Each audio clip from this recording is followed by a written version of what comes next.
মাইজভান্ডার দরবার শরীফ অসংখ্য পীর অলি সাধক ফকিরের সাধন ভজনের তীর্থস্থান।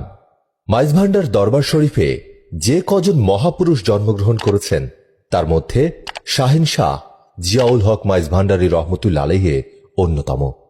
আজ আমরা এই মহান অলির জীবন নিয়েই আলোচনা করার চেষ্টা করব ইনশাআল্লাহ।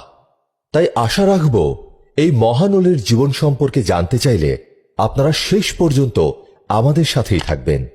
হযরত সৈয়দ জিয়াউল হক মাইজভান্ডারী রহমতুল্লাহ আলাইহি 1928 সাল রোজ মঙ্গলবার চট্টগ্রামের ফটিকছড়িতে জন্মগ্রহণ করেন। হযরত জিয়াউল হক মাইজভান্ডারী রহমতুল্লাহ আলাইহি হলেন গাউসুল আজম খাদেমুল ফুরকাহ শাহ সুফি হযরত সৈয়দ দেলোয়ার হোসেন মাইজভান্ডারী রহমতুল্লাহ আলাইহির জ্যেষ্ঠ পুত্র এবং গাউসুল আজম হযরত গোলামুর রহমান মাইজভান্ডারী রহমতুল্লাহ আলাইহির কন্যা সৈয়দা সাজেদা খাতুনের কনিষ্ঠ পুত্র। হযরত জিয়াউল হক মাইজভান্ডারী রহমতুল্লাহ আলাইহি জন্মের পর তার নাম রাখা হয়েছিল বদিউর রহমান। তার নাম রাখার কয়েকদিন পর মাইজভান্ডারিয়া তরিকার প্রধান পুরুষ গাউসুল আজম হযরত মাওলানা শাহ সুফি সৈয়দ আহমদুল্লাহ মাইজভান্ডারী রহমতুল্লাহ আলাইহি কর্তৃক স্বপ্নে নির্দেশিত হয়ে বদিউর রহমান নাম পরিবর্তন করে তার নাম জিয়াউল হক রাখা হয়। জিয়াউল শব্দের অর্থ হল আলো এবং হক শব্দের অর্থ হল সত্য। জিয়াউল হক শব্দের শাব্দিক অর্থ হল সত্যের আলো। এই নামের মাধ্যমেই বোঝা যায় শাহানশাহ হযরত সৈয়দ জিয়াউল হক মাইজভান্ডারী রহমতুল্লাহ আলাইহি সত্যিকারের জ্যোতি হিসেবে এই ধরাধামে এসেছিলেন। হযরত শাহানশাহ সৈয়দ জিয়াউল হক মাইজভান্ডারী রহমতুল্লাহ আলাইহি তার গৃহশিক্ষক মৌলভী মোজাম্মেল হকের নিকট থেকে আরবি ও বাংলা প্রাথমিক শিক্ষা শুরু করেন। এরপর তিনি মাইজভান্ডার আহমদিয়া জুনিয়র মাদ্রাসায় তৃতীয় শ্রেণী পর্যন্ত পড়ালেখা করেন। পঞ্চম শ্রেণীতে ভর্তি হয়ে নবম শ্রেণী পর্যন্ত তিনি পড়াশোনা করেন নানুপুর আবু সোবহান হাই স্কুলে। তারপর নবম ও দশম শ্রেণীর পাঠ শেষে চট্টগ্রাম কলেজের স্কুল হতে মাধ্যমিক পরীক্ষায় উত্তীর্ণ হন। উচ্চ মাধ্যমিক শিক্ষা অর্জনের উদ্দেশ্যে ভর্তি হন চট্টগ্রাম কলেজে। উচ্চ মাধ্যমিক পরীক্ষায় উত্তীর্ণ হবার পর তিনি স্নাতক ডিগ্রি অর্জনের উদ্দেশ্যে স্যার আশুতোষ ডিগ্রি কলেজে ভর্তি হন। তিনি উম্মুল আশিকিন মোনারা বেগমের সাথে 1954 সালের 28 জানুয়ারি বিবাহ বন্ধনে আবদ্ধ হন। তিনি 5 কন্যা ও 1 পুত্র সন্তানের পিতা ছিলেন। তার কন্যারা হলেন সৈয়দা জেবুন্নেসা বেগম, সৈয়দা হুমায়রা বেগম, সৈয়দা কুমকুম হাবিবা, সৈয়দা মুনমুন হাবিবা, সৈয়দা কানিজ ফাতেমা এবং তার 1 পুত্র হলেন সৈয়দ মোহাম্মদ হাসান মাইজভান্ডারী। পবিত্র কোরআনে মহান আল্লাহ তাআলা বলেন, হে মানুষ, তুমি তোমার রবের নিকট পৌঁছানো পর্যন্ত কঠোর সাধনা করতে থাকো, পরে তুমি তাহার সাক্ষাৎ লাভ করতে পারবে। সূরা ইনশিকাফ আয়াত 6। হযরত জিয়াউল হক মাইজভান্ডারী রহমতুল্লাহ আলাইহি এমন একজন অলি ছিলেন যিনি দুনিয়াবী ভোগ বিলাস মাটির ধুলোয় মিশিয়ে দিয়ে কঠোর ত্যাগ ও সাধনার মাঝে তার পুরো জীবন অতিবাহিত করেছেন।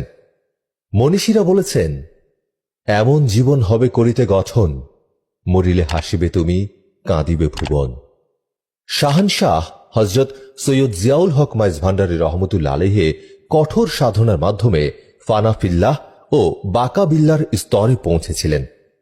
তিনি মাঝে মধ্যে একাধারে 8 থেকে 10 দিন ঘরের দরজা খুলতেন না। হঠাৎ নিখোঁজ হয়ে যেতেন। কাউকে না বলে হঠাৎ মাইজভান্ডার থেকে পায়ে হেঁটে চট্টগ্রাম শহরের বিভিন্ন জায়গায় চলে যেতেন।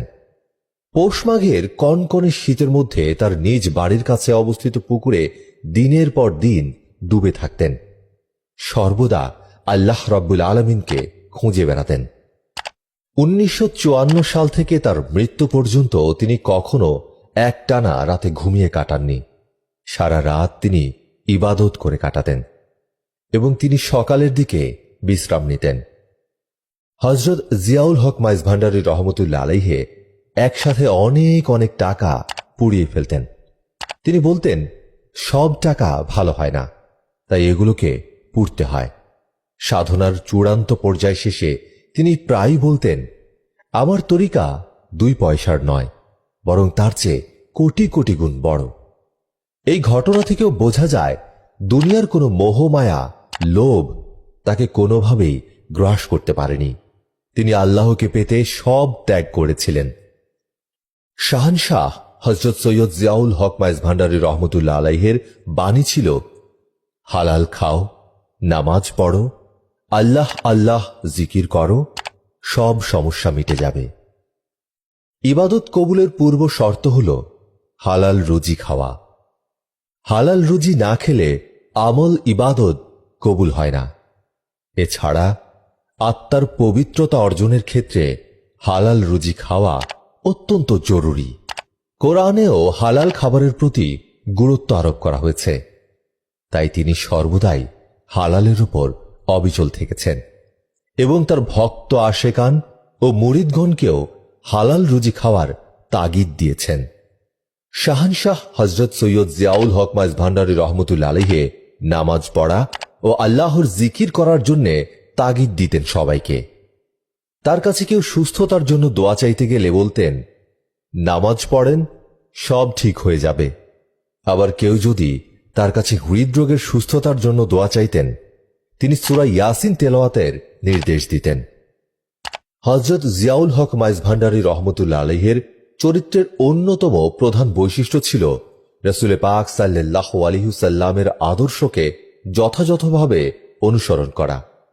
তিনি নির্বিলাস সাদাসিধে জীবনযাপন করতেন। তার মতো বিনয়ী ও উদার প্রকৃতির মানুষ কমই দেখা যায়।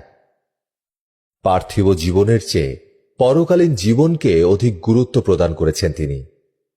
পবিত্র কোরআনে ইরশাদ হয়েছে, যে পরকাল ছেড়ে পৃথিবীতে মশগুল রয়েছে তার জন্য পরকালে কঠিন শাস্তি, আর বিশ্বাসীদের জন্য রয়েছে আল্লাহর ক্ষমা ও সন্তুষ্টি। পার্থিব জীবন ছলনাময় ভোগ বিলাস ছাড়া কিছুই নয়। সূরা হাদিদ আয়াত 20। শাহানশাহ সৈয়দ জিয়াউল হক মাইজ ভান্ডারী রহমতুল্লাহ আলাইহির জীবনে পার্থিব মোহ, লোভ, লালসা বলতে কিছুই ছিল না। তিনি বলতেন, নিজের ভেতর দৃষ্টি দাও, বহির্জগতের চেয়েও অপরূপ সৌন্দর্য দৃশ্যাবলী দেখতে পাবে। ওলিয়ে কামেল হযরত জিয়াউল হক মাইজ ভান্ডারী রহমতুল্লাহ আলাইহি 1988 সালের 12 অক্টোবর রোজ বুধবার দিবাগত রাত 12টা 27 চট্টগ্রাম শহরের বন্দর হাসপাতালে ইহলোক ত্যাগ করেন। তাকে চট্টগ্রামের ফটিকছড়িতে মাইজ ভান্ডার দরবার শরীফে দাফন করা হয়।